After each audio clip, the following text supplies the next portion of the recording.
Hey everyone, this is Mike Evans here, the creator of XRL7, a cyberpunk animated web series and music project, if you don't know me.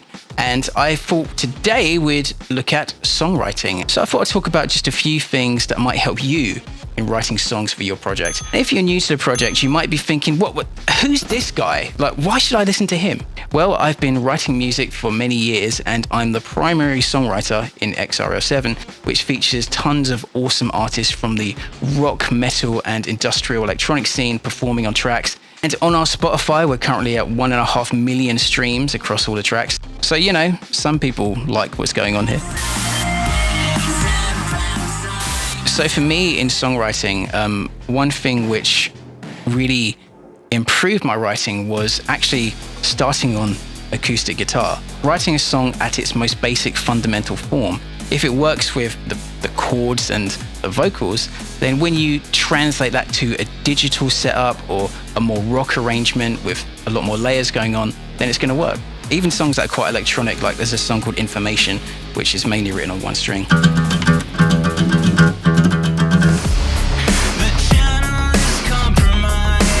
I even write the heavier songs in XRL7 from acoustic initially. I think writing in this way forces you to focus on the vocals, which is the main thing that people focus on in songs. So if you've got a good vocal and a good, well-written, rounded song, then you're off to a good start.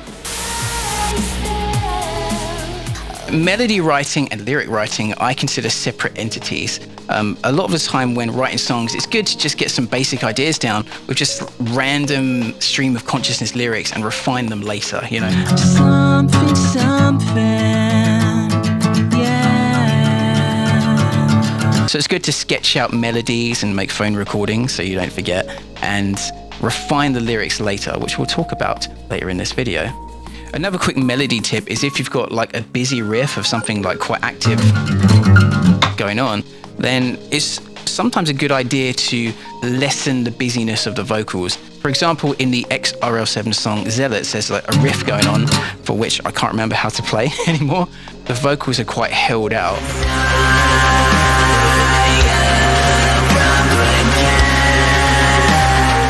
So both the riffs, the guitar and synth riffs and the vocals both have their space.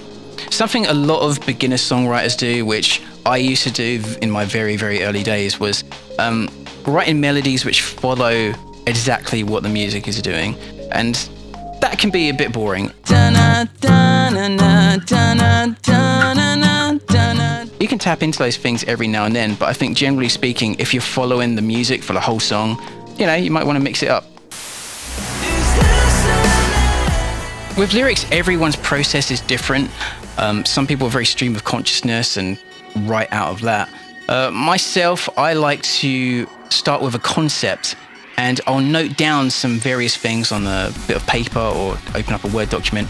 And I'd like to know what I'm writing about, what am I trying to get across, and really crystallize what that is. For example, when I was writing the song Overdose of Emotion,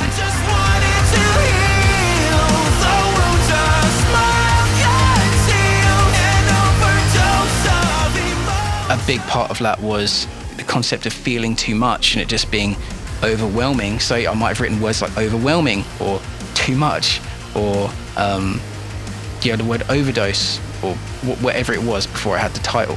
I just put it down some ideas to get the juices flowing.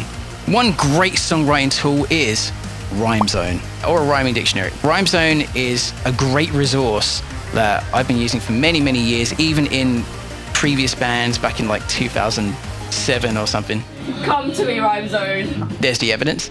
It does what it says on the tin. It helps you find rhymes for certain words. And that can be very helpful when you're trying to get that elusive line, you don't know quite what to do yet. And it can make you consider options that you wouldn't have considered before. Like for example, maybe I've got this part, I need something to follow this line. And what other lyric can I do with that? Let's put it in RhymeZone and let's see what comes out. Brine, pine, shrine, shine, sign, spine. All interesting things that, hey, maybe we can use something like that. Design. It's also a good idea to put in words that don't quite rhyme, but sort of rhyme. Like, for example, let's see, we got line, like fly, because it's got the I sort of sound. Line, fly. So I can put in fly. high, dry, bonsai, comply, apply. Need something to follow this line, but I don't know why. Why, you know? And on a similar note, synonyms. Don't be afraid to look up synonyms for various words. Synonyms are basically other ways of saying something. Like if you were trying to say that you're relieved about something, for example, what other ways can you say that rather than just saying, hey, I'm relieved? We've got glad, thankful, grateful, pleased, happy, comforted, cheered, reassured. That gives you some extra options there to think about to word the line in a different way. And in a similar vein, it's good to look at things in a visual way, I feel, and add more imagery to what you're saying, to your lyrics. It does depend on the song, on how much you need, but it's, I think, good practice to try and think about things in a more visual way. For example, the XRL7 song, Heart-Shaped Hole.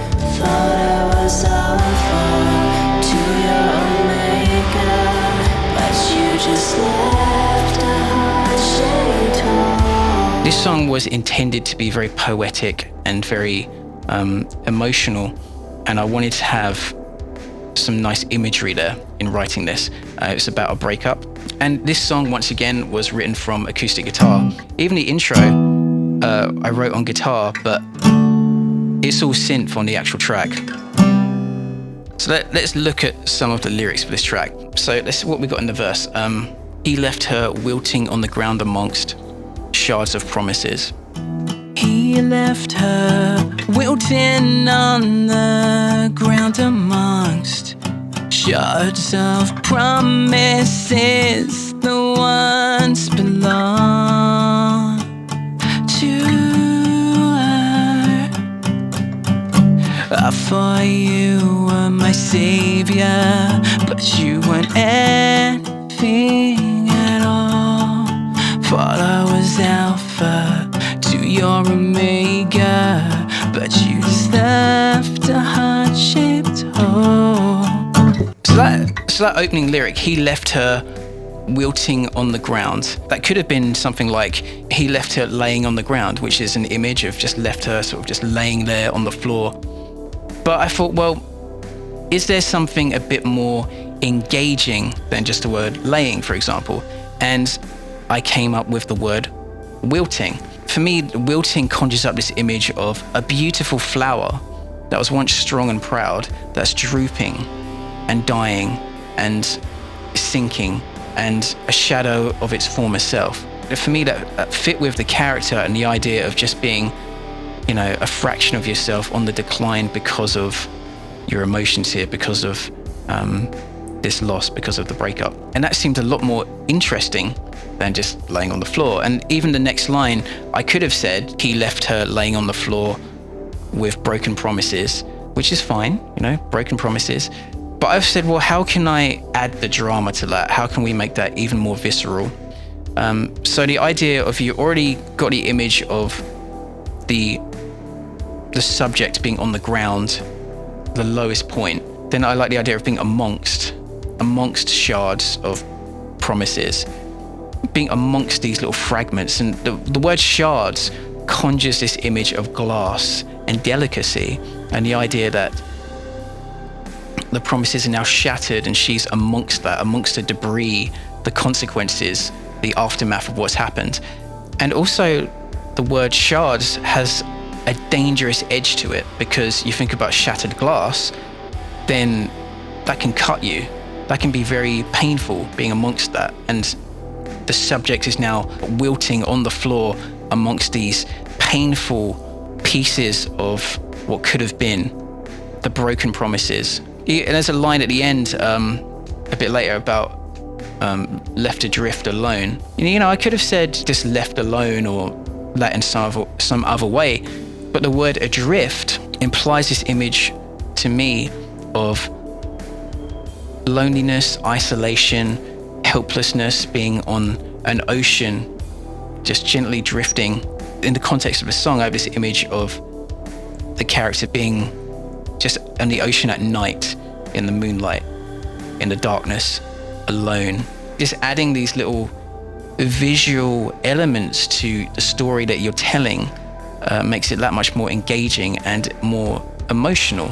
It's good practice in general to compare things to other things in the sense of like, you don't want to just say, oh, I'm sad. Next line. Maybe you want to say how you're sad. You want to say, I'm sad like a deflated balloon. Something like a half-eaten dinner. Another songwriting tip, chill out with the pronouns. Now, before someone gets triggered by that, what are pronouns?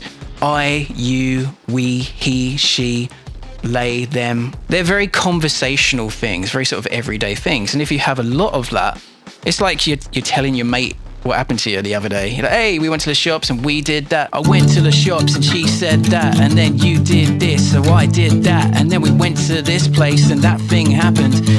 Oh. I'm going to name and shame a little bit. There is a band that I really, really like who are very guilty of this. And I say this with absolute love because I really like this band. But Edema, like their first couple of albums with the singer Mark Chazes, like, oh man, the band sound fantastic. He sounds fantastic. He's got this amazing voice. The melody choices are beautiful. I really love the sound of it. But sometimes the lyrics, I'm like listening in my car and I'm like, oh, dude. I mean, let's take a look at a couple. Like, for example, this one, Unstable, which I heard in my car earlier. What have we got? I wanted to know who you really are. I needed a chance to stitch up my scars. I'm closer to you than I was in the start. Come dive right in and tear me apart. I'm trapped and we can't get along. I thought that I was strong. We are so unstable. And me, I'm strung up on your touch. I'm emphasizing the words here, but it's just pronoun. I think about you sometimes and want to kill you. You disrespected my pride. How could you do this? Out of context, it's quite funny. One tip as well is it's good to try and be as authentic as possible in your art.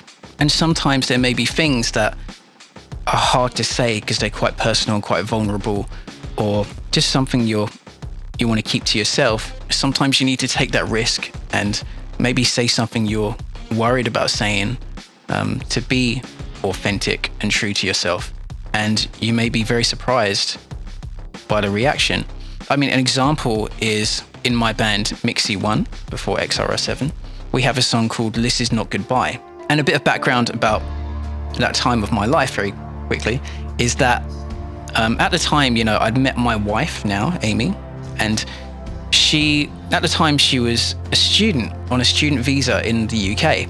And we met while she was studying, and when her visa expired, she had to leave the country. We didn't know what the future would hold. And we had a long distance relationship for a year, and we got reunited, and here we are happily married over 10 years later.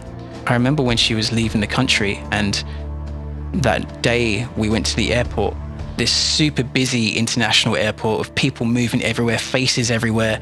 It was just a blur, loud and busy. And there we were, just motionless, holding each other, crying our eyes out, and not knowing what the future would hold. And I wrote about that in the song This Is Not Goodbye.